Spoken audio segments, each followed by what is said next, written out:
Hi everyone, welcome to Shadowrun Hong Kong. Yeah, it's still Kernel RPG as usual, but I have a very different tone to start off this episode. Why? Because we're going to sleep.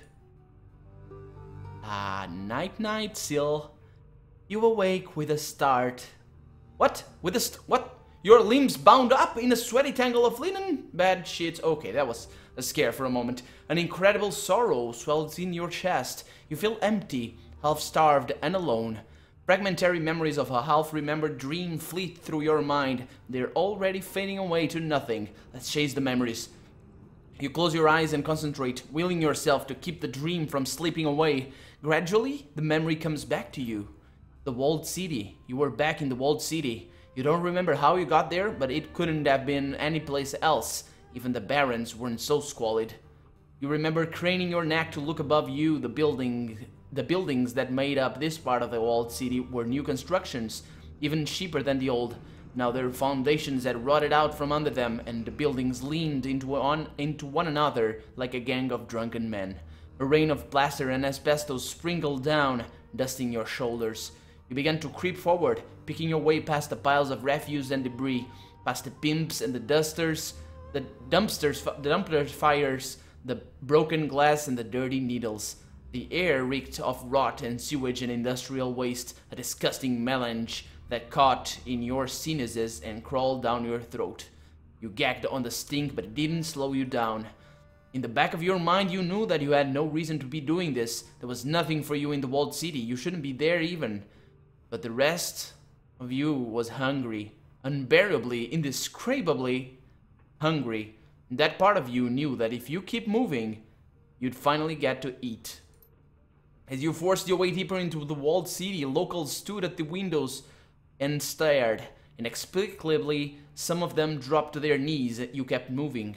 You could see something in the distance, a silhouette, something enormous, at least twice the size of a troll, but delicate. It was beautiful. Oh, I don't think it was beautiful. I think we saw that silhouette before. The huge figure beckoned you, gesturing with a slender limb. An explosion of warmth filled your chest, and you knew that if only you could reach it, your problems would be over. She would make all of your sorrows disappear. You moved forward at a crawl, but the figure felt impossibly far away. You reached out, calling to her, and then you woke up.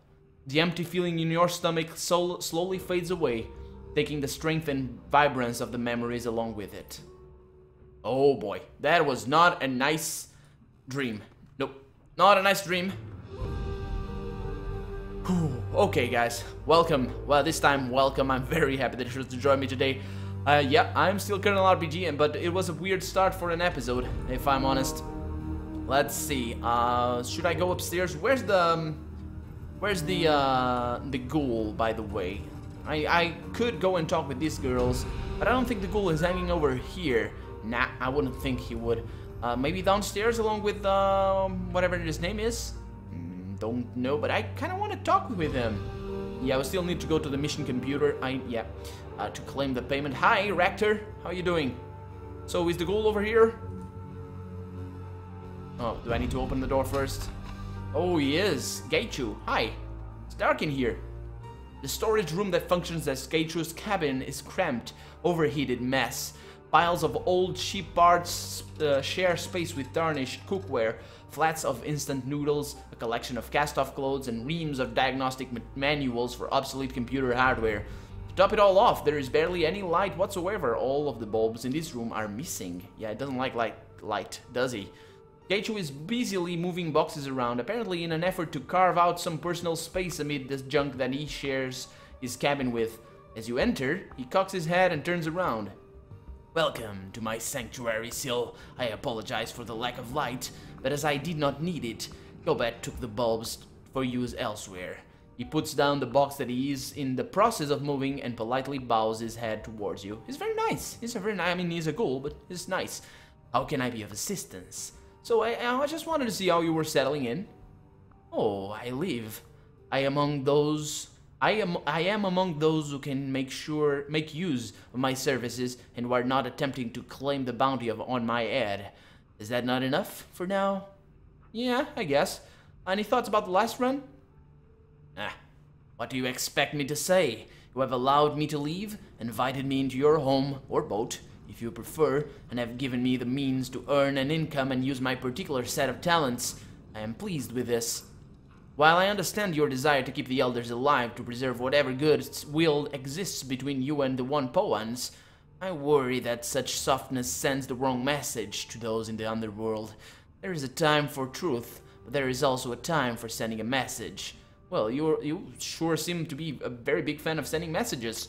But then again, I mean, who cares about what the inhabitants of the underworld think of me? I will teach them with a bullet to the face if they don't like me. Is there anything I can do for you? So I want to talk about your condition, being a ghoul and all. As you wish. You are my benefactor, and as such, I yield to you. Ask then. I will do my best to answer. So how do I know the team is safe from you? Because I give you my word that I will not harm you or anyone else on the team. I am a man with a disease, not a mindless beast. My word is my bond. I'd prefer if you remained in your quarters just the same. If you think that to be necessary, I will acquiesce. I have all the foodstuffs that I require in here. So is there a cure for the strain of HMHVV you have? Nah. If there is, it has eluded the best doctors in Shanghai and Hong Kong. The rest of the world has fared no better. If they had, there would be no substantial bounties upon ghouls in every major nation. From what the doctors tell me, the disease will not kill me. I will live with it until I die of some other cause, but I will remain a blind cannibal until that day comes. They say that strong-willed individuals can hold off mental degradation indefinitely. If that is true, I pray that I am strong enough. So, aside from being blind, how has it affected you? Aside from my heightened senses of smell and hearing, I am stronger, tougher, more resilient than any mundane human. I can achieve feats of physicality that are normally restricted to adepts and those with extensive enhancements. These as well. As sharp as any small knife, I prefer my sword, but in a grapple, they come in extremely handy. He draws one nail over the surface of his shoulder plates. A hair-fine spiral of armor peels off in the nail's wake. Man, that sure is sharp. So, do you still need to sleep? Unfortunately, I do. I am not an undead creature of legend. If I manage to unlock the secret of rest without sleep, I will be certain to inform you.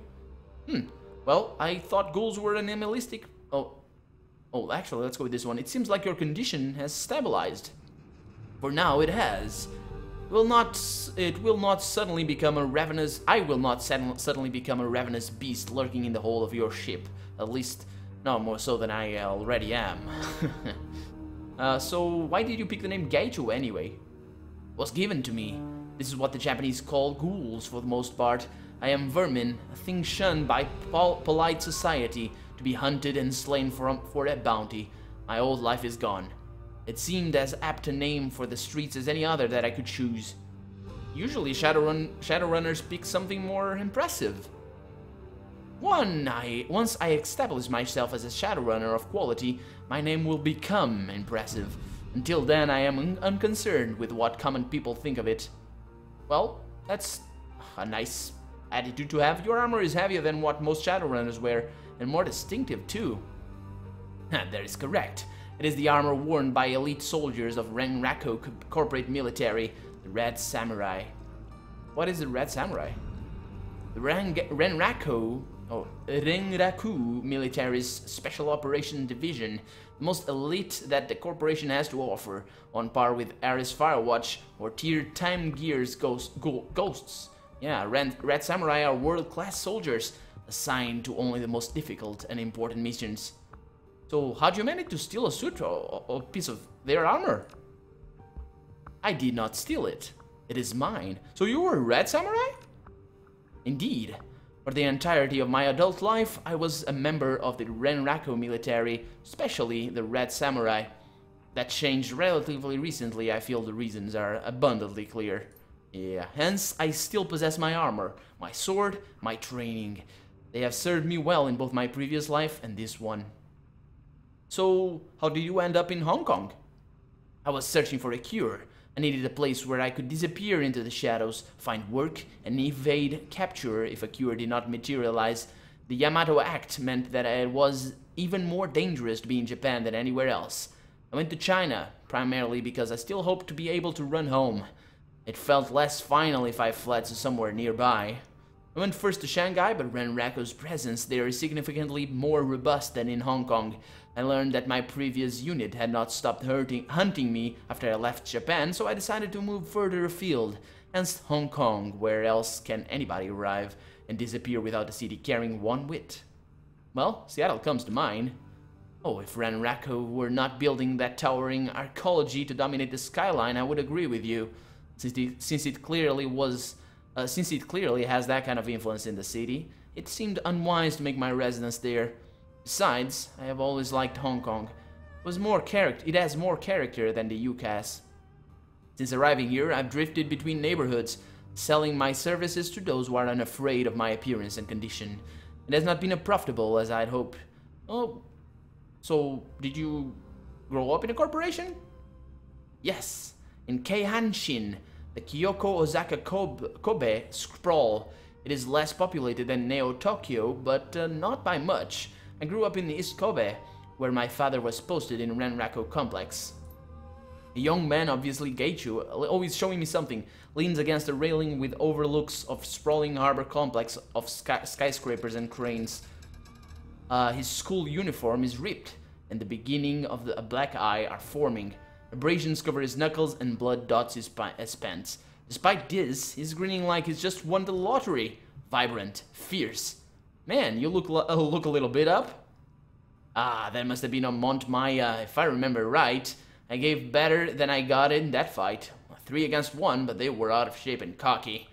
I used to cause a lot of trouble when I was in school. My father was constantly raging that I had no sense of responsibility, that I needed to take life more seriously. Final straw was when he bailed me out of jail. Whoa, that would have tried Raymond's patient too. That is the curse of fathers everywhere, to have their children give them ulcers. Especially true for high-strung authoritarian ones like Yasujiro. My friends and I stole a delivery van. I had a shipment of Taiwanese SimSense DAX, brand new, very expensive. We were going to fence them and use the money to take a trip to Okinawa. Are you familiar with what's it like to grow up in a corporate family? Well, I have the etiquette, but apparently I don't have a clue. Now you have to understand, children are trained to hate rival corporations. We did not regard theft of Taiwanese goods as illegal. We were simply doing our part to ensure Renraku's supremacy. This kind of behavior is ignored, even tacitly encouraged by company media. Unfortunately, we were caught by Taiwanese security, not Renraku. So you think your father approved, even secretly? I doubt it very much. For him, the activity was not the issue. It was that I was caught and embarrassed both the company and him. He is very much a man who believes that there is a proper way to do things, and I had once again cut corners. What did your father do next? That is the story for another time. Unfortunately, I still have a lot of arranging to do, and I doubt anyone else will be willing to be alone with me in a darkened room. Come back later. We can discuss it further. Okay, if that's what you want. It is, and thank you again for your hospitality. No, you're welcome, man. You're welcome. Always glad to have weird people in here. Box of mementos. Geichu's box of personal effects is overflowing with a collection of souvenirs and mementos and key knickknacks. There's no rhyme or reason to the collection of items. They appear to have been thrown in haphazardly. Yeah, we found this one before. I see I found my box of personal effects. Please feel free to examine whatever you like within it. Just take care to put them back when you are done. I do not own much, but the things I keep are very precious to me. They are precious.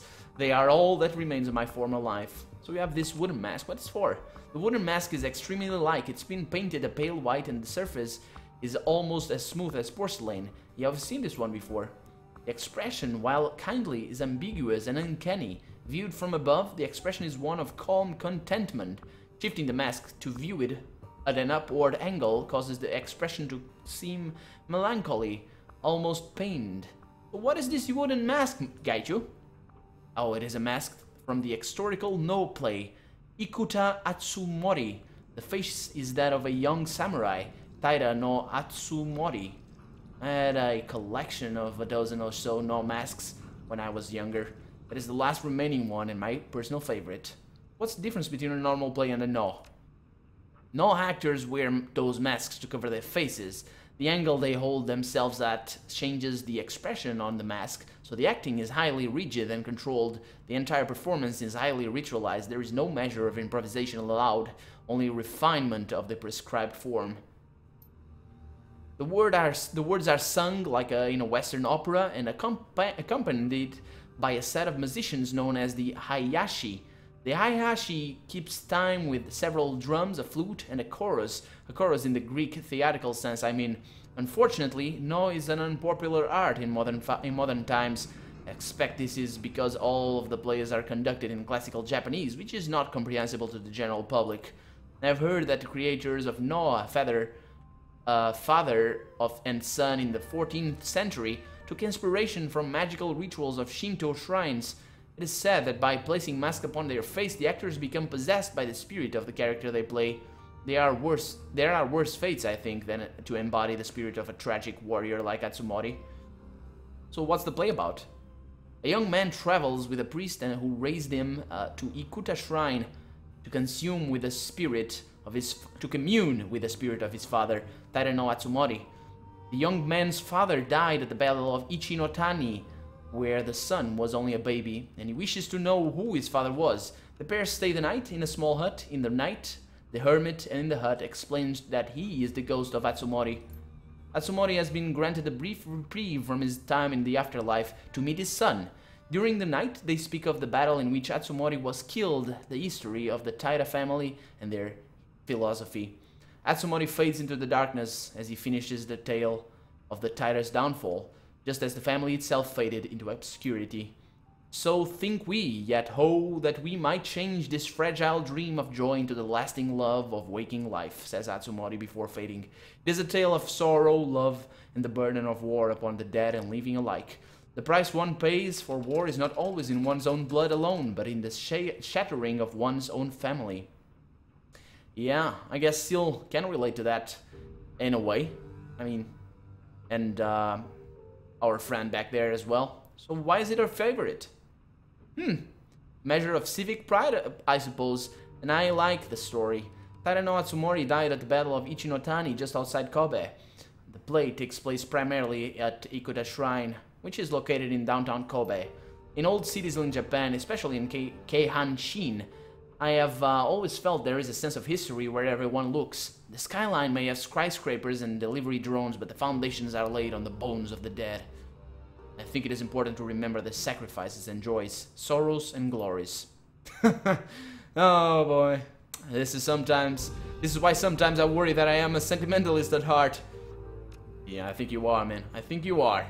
What is this lacquered box? Deep glossy black cube, the edges and corners are rounded rather than sharp. And the gold flake inlay across the surface glitters even in the dim lighting of the room. Sliding the top off, the interior contents are revealed graphically set, complete with ink, stone, and block, brushes, and paper. Ah, that thing. It's a beautiful set, but it's a shame that I am unable to make use of it. So, because you're blind? That's a painting set, isn't it? I think it is. No, my handwriting has always been absolutely terrible. Whatever fanciful stories you have heard of being able to tell a swordsman's ability by his handwriting, I assure you that they are wrong. Yeah, this is a writing set, apparently. Yeah, Chinese paint, or Chinese... Is it China paint? I don't... Over here in Portugal, we call it Chinese paint, or China paint. Anyway, it's a set, it's paint, black ink, that... China ink, I guess. And yeah, it's supposedly used to draw Japanese and Chinese characters. The set was a gift from a professor of Japanese literature. He appreciated my interest in the classics, the tale of Heike, the tale of Genji, the collection of the 10,000 Leaves, etc. I think he wished to encourage me to cultivate non-martial interests. I appreciate the gesture, but my attempts at fine calligraphy mostly resemble excited chickens prancing over paper, their feet soaked in ink. Okay, so let's go. Let's go back downstairs and let's No, actually, let's go back upstairs, because we're downstairs already. I could go and speak with our fellow Shadowrunners, but the other fellow Shadowrunners, but I'm not gonna do it, because otherwise this LP is gonna be drawn out like huge. Anyway, your workstation, let's go there. Let's read new messages about... Ooh. Who's this from? Gobbet's face winks onto the screen. Hi! Her rats are perched precariously on her head, and she holds a laser pointer clutched between her thumb and forefinger. Oh, hey, Seal. I hope that didn't catch you at a bad time. Wow, why did I just say that? This is a recording. It doesn't matter if it's a bad time.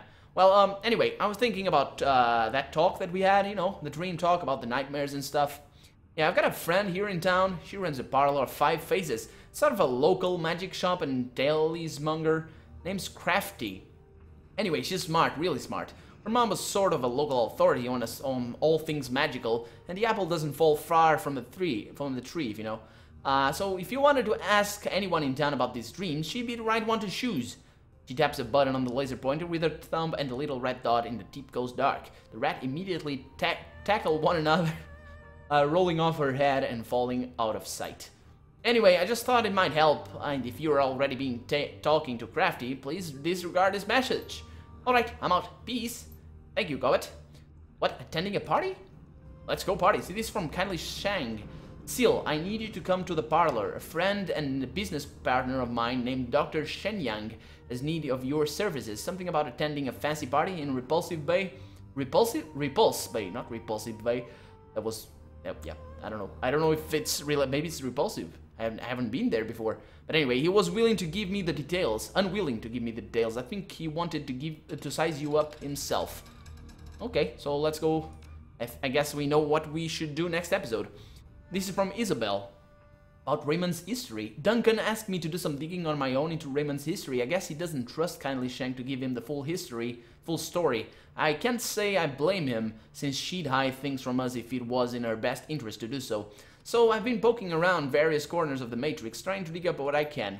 Most sinners leave a data trail that's the size of an aircraft carrier in their wake. Working backwards in time, Raymond starts out that way, but it slowly tapers away into nothingness. Sure, I can find some basic records in Seattle, power utilities, a couple of public discussion sites he signed up for, but the further back I get, the less I find. And the craziest part is this: prior to 2032, I can't find anything at all, and that shouldn't be possible. It's like Raymond didn't even exist back then. I don't know. I'm going to keep digging, but that'll take me a while. I'll let you know if I get some news worth sharing. Love, Isabel.